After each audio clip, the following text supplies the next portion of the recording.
सबसे बड़ी भयंकर डरावनी बात है कि प्रभु को भूल गए। का हनुमंत विपत्ति प्रभु सोई, ये दो बातें कभी जीवन में चिंतन किया इनका? एक सेकंड के लिए भगवत विस्मरण भी बर्दाश्त नहीं। सबसे बड़ी हानि, सबसे बड़ी विपत्ति, सबसे बड़ा भय भगवत विस्मरण हो जाना, और बड़ा पछतावा कि जा रहे हैं लेकिन प्रभु से आंख नहीं मिला पाए, जीवन व्यर्थ चला गया। सबसे बड़ा मन पचितई है अवसर बीते, दुर्लभ देह पाए हरिपद भज करम वचन अरु जीते। ए सुत बनितादि जान स्वार्थ रत ना करुणे सबीते, अंत ही तो ही तजेंगे पामर तू न तजय बहिते।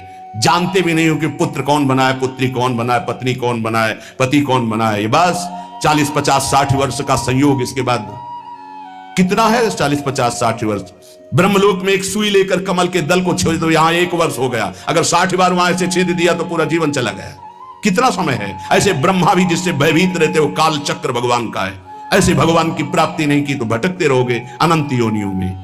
तो तू पछितई है मन मींजी हाथ, ये प्रक्रिया होती है, पूरा जीवन व्यर्थ चला गया। ऐ मन, तू पछताएगा बाद में, हाथ मसलेगा, तेरे कुछ कब्जे में नहीं आएगा, हाथ में नहीं आएगा। तुझे देवताओं के लिए भी दुर्लभ मानव देह मिली, भयो है सुगम तो को अमर अगम तन। अमर कहते देवताओं को, देवताओं से भी श्रेष्ठ तेरे कोई मानव देह मिली। समुदिधो कत खोवत अकाथ, और ये मानव देह मिली थी भगवत प्राप्ति के लिए। क्या समझ करके तूने भगवत विमुख जीवन व्यतीत करने का निश्चय कर लिया? क्या तुझे मिलेगा? कौन सा कार्य तेरा बन जाएगा? रोज आयु क्षीण हो रही है, लोग जन्मदिन मना रहे हैं, आज बर्थडे, तुम्हें पता नहीं 365 दिन मिट्टी में मिल गए। अगली श्वास है कि नहीं है कोई भरोसा नहीं। न नाम कीर्तन, न भजन, न भगवत चिंतन, और 1 वर्ष व्यतीत हो गए, न भगवत साक्षात्कार हुआ। तो हमें तो लगता है 1 वर्ष व्यतीत होने के बाद भगवान नाम कीर्तन करके, भगवत प्रार्थना करके रोना चाहिए कि नाथ 1 वर्ष गए, अगला वर्ष हमारा आपके दर्शन योग्य हो जाए, आपके चिंतन योग्य हो जाए।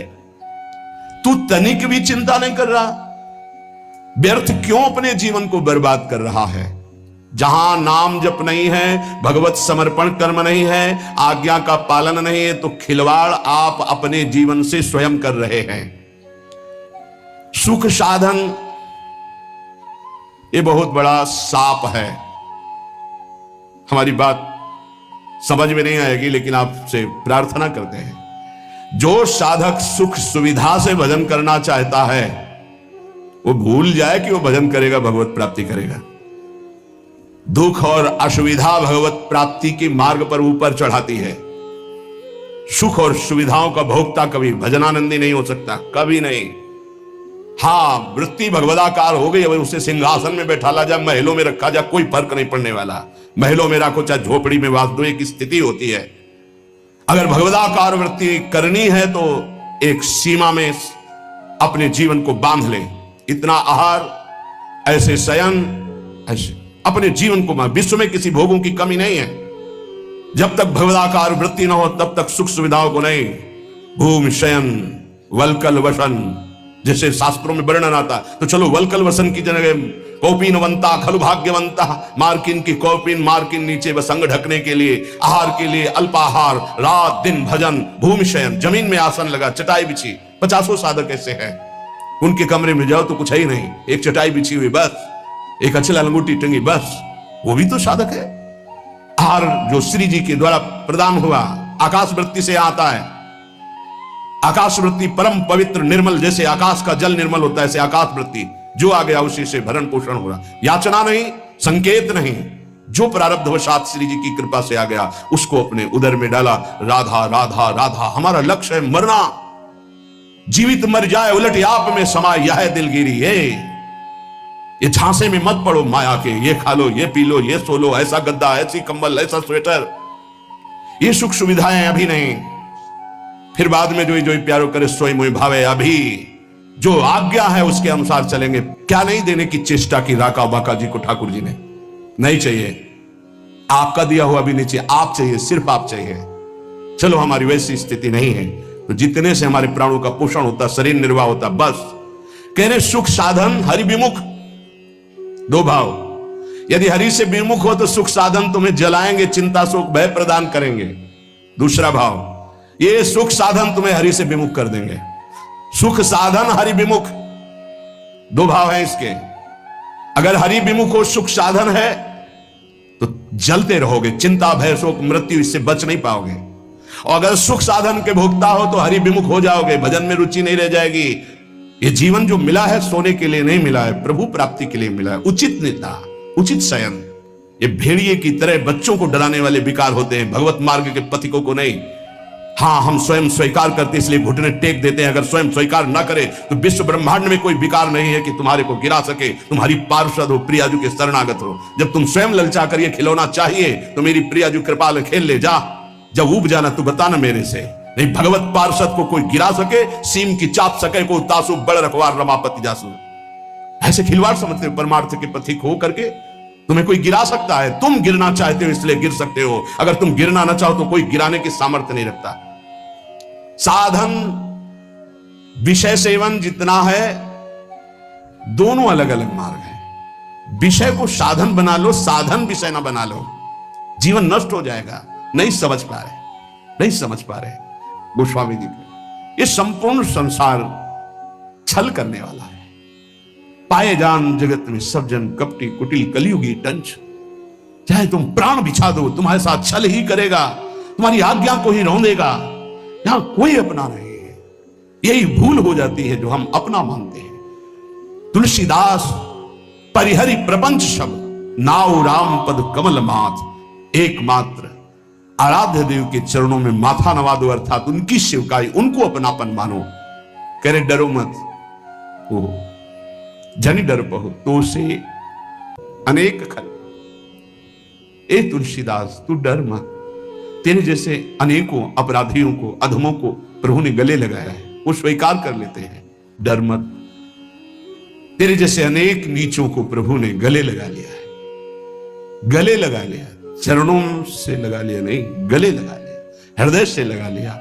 हिम्मत कर, एक बार निकल, इस माया के भयावने डरावने लुभावने जंगल से निकलो, भगवत प्राप्ति कर लो। नहीं बहुत पछताना पड़ेगा, सच्ची मान लीजिए। बड़ी चूक हो जाती है, बड़े बड़ों से चूक हो जाती है। अगर प्रभु क्षमा ना करे तो कभी भगवत प्राप्ति किसी को नहीं हो सकती है। ऐसी ऐसी त्रुटियां हो जाती है, पर नाथ इतने कृपालु हैं कि सर्वद्रष्टा होते हुए, देखते हुए भी, जानते हुए भी क्षमा कर देते। चलो आगे बढ़ो, मेरी दुरंत माया है।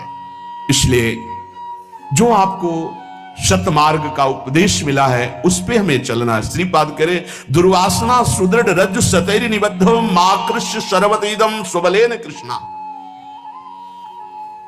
हे कृष्ण, आप अपने बल को मुझे प्रदान कीजिए, मैं दुर्वासनाओं का नाश करूं। बल क्या होता है आप जानते हो, संतों के वचनों में होता है। जब कोई संत उपदेश करते हैं तो उनका भजन की सामर्थ्य तुम्हारे पास आती है। आप उस रास्ते को नहीं समझते, इसलिए जल्दी संत महापुरुष संभाषण नहीं करते किसी से। महापुरुषों की बात हम कह रहे हैं। जब संत संभाषण होता है तो भजन का उनका 6% संभाषण करते ही आपके पास आ जाता है। यदि आप उनका चिंतन करते हैं तो उनके हृदय की जो स्थिति वो आपकी स्थिति बन जाएगी। केवल उन्हीं का चिंतन हो रात दिन, तो जो उन महापुरुष का हृदय है वही आपका हृदय हो जाएगा। नाभाजी ने अपने गुरुदेव अग्रदेवाचार्य जी के चिंतन और सेवा से वो स्थिति प्राप्त की जहां गुरुदेव थे, वही स्थिति पहुंच गई। यद्यपि बाहरी नेत्र नहीं थे पर अंदर के नेत्र जागृत हो गए थे गुरुदेव की सेवा प्रभाव। सेवा का मतलब क्या होता है? उनकी आज्ञा पे रहना, सर्वदा पावन चरित्र रखना।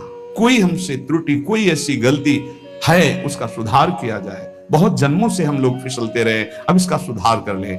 ये सत्संग केवल भगवत प्राप्ति के लिए होता है। ये सत्संग केवल समस्त संत महापुरुष और भगवान की वाणियों को मिलकर होता है। जो तुम एक शास्त्र में ढूंढोगे वो तुम्हें ढूंढी ढूंढाई वस्तु मिल रही।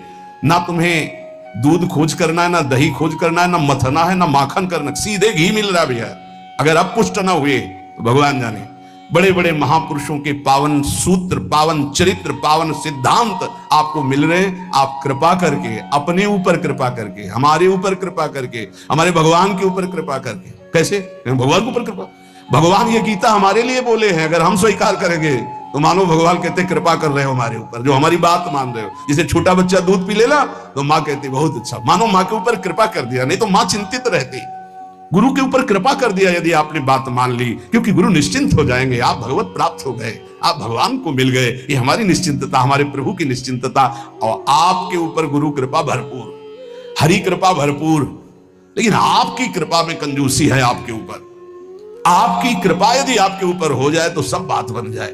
आप अपने ऊपर कृपा करें और जो सुन रहे हैं वैसा आचरण कर ले, यही है अपने ऊपर कृपा, सर्व मंगल हो जाएगा। खूब नाम जप करें, भगवद आश्रित रहे। और प्रार्थना है, दिनचर्या को भगवान मान लीजिए, हमारी बात मान लीजिए, अपनी दिनचर्या को भगवान मान लीजिए, दिनचर्या में त्रुटि ना कीजिए। दिनचर्या जिसकी पावन हो गई वो पावन हो गया, महात्मा बन गया। एक दिनचर्या, कोई भी दिनचर्या जो आपकी बनी हुई है उसको कभी त्रुटि मत होने दीजिए। बुखार आ जाए तो कपड़ा ओढ़ करके गेट के पास बैठ जाइए, आप उसका प्रभाव देखिएगा।